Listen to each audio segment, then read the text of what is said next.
Liebes Korrektivteam, es hätte nicht sein müssen, dass ihr das alles so clandestin und hintenrum macht. Ihr hättet mit uns sprechen können. Aber vielen Dank noch einmal dafür, dass ihr jetzt wirklich den Blick auf das Wichtige lenkt, dass ihr den Blick auf die notwendige Remigration von Menschen, die nicht hier sein dürfen, lenkt.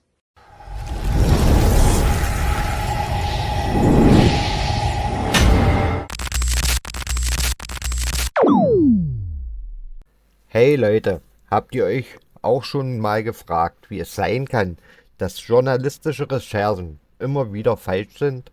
Genau das ist jetzt passiert. Korrektiv hat mal wieder einen Bock geschossen, und zwar bei der Berichterstattung über Lena Cordray und die AfD. In diesem Video klären wir, warum Korrektiv absichtlich versucht, wichtige Themen wie Remigration zu verdrehen und warum ihre Enthüllungen nicht mehr als dreiste Lügen sind. Ihr werdet überrascht sein, wie das Ganze wirklich abgelaufen ist, warum das Thema jetzt gerade so wichtig ist, weil Korrektiv uns einen riesigen Gefallen getan hat und ihr werdet sehen, wie das Ganze nach hinten losgeht. Also bleibt dran, gebt dem Video einen Daumen hoch, abonniert den Kanal und schreibt mir eure Meinung in die Kommentare. Ich bin gespannt, was ihr dazu sagt. Auf geht's! Hallo liebe Freunde, ich bin eine Story bei Korrektiv geworden. Was es damit auf sich hat, das erfahrt ihr hier. Ja, wie ihr wahrscheinlich wisst, bin ich auf Einladung der Jungen Tat in die Schweiz gefahren, nach Zürich, zu einem Vortragsabend. Und wir haben schon gehofft, dass irgendwie Journalisten mit dabei sind. Dass jetzt Korrektiv sogar an Bord war, das war eine große Überraschung. Aber es macht das Ganze natürlich umso besser. Aber worüber haben wir eigentlich an diesem Abend gesprochen? Wir haben über alles, was im AfD-Programm steht, gesprochen. Wir haben über die Remigration, die mir ja besonders am Herzen liegt, genauso gesprochen wie über andere Dinge, die in unserem Parteiprogramm stehen. Ja, liebe Freunde, und diese gesamte Veranstaltung hat Korrektiv also geheim mitgefilmt. Man hat etwas gefilmt, was wir ohnehin selber professionell aufbereitet haben, was wir selber professionell haben mitfilmen lassen und ungefiltert ins Netz stellen wollten. Korrektiv hätte also eigentlich auch einfach uns fragen können, ob sie dieses Filmmaterial haben können. Aber durch diese Skandalisierung machen sie natürlich noch viel mehr Werbung für uns und sorgen für eine noch größere Reichweite. Also hier nochmal herzlichen Dank, Korrektiv. Ja, liebe Freunde, und wie war es anders zu erwarten? Korrektiv hat mal wieder den Begriff der Remigration skandalisiert. Remigration ist ja nichts anderes als die Rückführung von Menschen, die hierher gekommen sind, aber kein Recht haben, in diesem Land zu sein. Und da gibt es so einige. Daraus einen Skandal zu machen, ist auch wieder völlig abwegig. Es ist aber auch tendenziös und es zeigt natürlich, in welche Richtung hier die Berichterstattung von Korrektiv wieder einmal gehen soll. Wir haben es ja schon einmal erlebt, dass sich Korrektiv so an diesem Begriff aufgehangen hat. Liebe Freunde, das Remigrationskonzept ist ein Konzept, was wir hier brauchen, um unsere Gesellschaft zu schützen und um die innere Sicherheit wiederherzustellen. Mit der Remigration hätte es keinen Terroranschlag auf dem Breitscheidplatz gegeben. Mit der Remigration hätte es auch keinen Terroranschlag auf den Weihnachtsmarkt in Magdeburg gegeben. Mit der Remigration würde es so viele Massenvergewaltigungen nicht geben. Remigration rettet Menschenleben, liebe Freunde. Zum Skandal gemacht wurde übrigens auch, dass ich gesagt habe, man kann Personen, die die deutsche Staatsbürgerschaft bekommen haben, wieder ausbürgern. Schaut doch einmal in den Paragraphen 35 des Staatsangehörigkeitsgesetzes. Liebe Freunde, wenn ihr hier einmal reinschaut, dann seht ihr, dass Staatsangehörigkeiten wieder aberkannt werden können. Es ist also überhaupt kein Skandal, sondern es ist einfach nur die Anwendung geltenden Rechtes. Es ist also rechtsstaatlich, Migranten die deutsche Staatsbürgerschaft wieder abzuerkennen, wenn sie eben, wie gesagt, getäuscht haben. Und diese Voraussetzungen sind, und das ist auch ein Fakt, bei ganz, ganz vielen Menschen gegeben, die hier bei uns sich in Deutschland aufhalten. Es scheint aber auch ein Problem zu sein, dass ich gefordert habe, dass eben DNA-Tests gemacht werden sollen, wenn Migranten darüber keine Auskunft geben wollen, wo sie herkommen.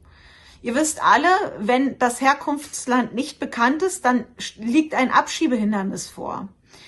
Liebe Freunde, dieses Abschiebehindernis kann man grundsätzlich aus der Welt schaffen, indem man DNA-Tests bei diesen Migranten durchführt. Bei Russlanddeutschen ging das. Warum das jetzt auf einmal bei Personen aus bestimmten Kulturkreisen, und das ist ja hier der Fall, nicht funktionieren soll, das ist mir ein Rätsel. Selbstverständlich können wir DNA-Tests durchführen, um die Herkunftsregion zu bestimmen.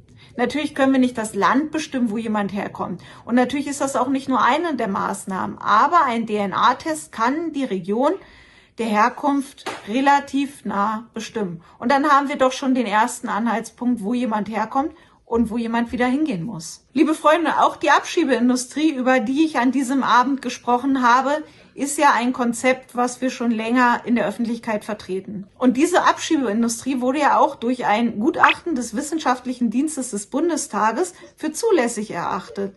Es ist ja sogar schon der Fall, dass Teile des Abschiebeprozesses privatisiert sind. Also, was ist jetzt hier der Skandal an dieser ganzen Geschichte?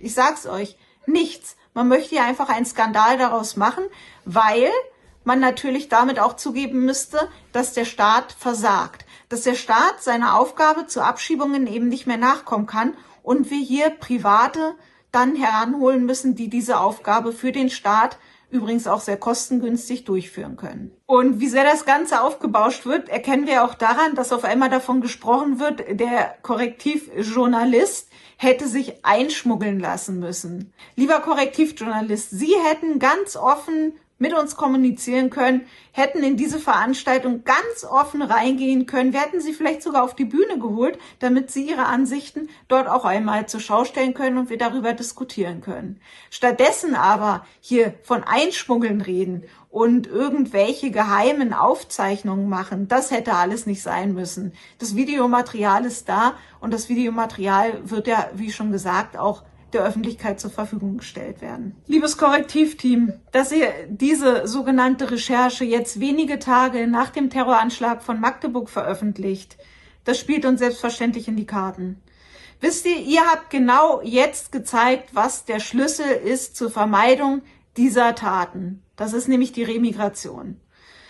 Liebes Korrektivteam, es hätte nicht sein müssen, dass ihr das alles so clandestin und hintenrum macht. Ihr hättet mit uns sprechen können.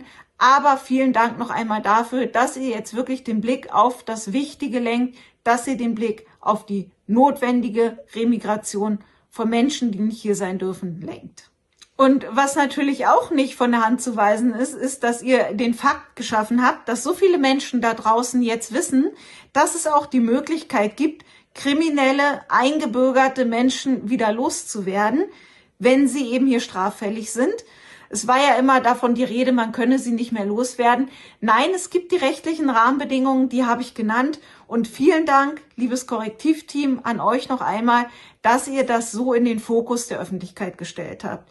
Damit, bin ich mir sicher, gebt ihr uns noch einen halben Prozentpunkt mindestens dazu. Ja, und bevor ich mich jetzt hier abmelde, noch ein kleiner Punkt. Korrektiv hat gelogen. Ja, das ist nichts Neues und das wissen wir spätestens seit der letzten sogenannten Recherche von Korrektiv, dass da nicht immer alles mit rechten Dingen zuläuft. Aber ich sage euch genau, was im konkreten Fall nicht stimmt. Selbstverständlich werde ich nicht dafür eintreten, Andersdenkende auszubürgern.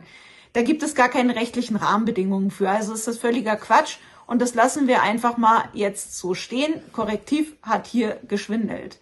Und an die ganz Dummen unter den Linken, selbstverständlich möchte ich auch keine DNA-Tests von Menschen, die hier leben und sich hier nicht zu Schulden haben kommen lassen. Wer hier wieder von einem neuen ARIA-Nachweis oder ähnliches schwadroniert, der ist entweder dumm oder geisteskrank und bösartig.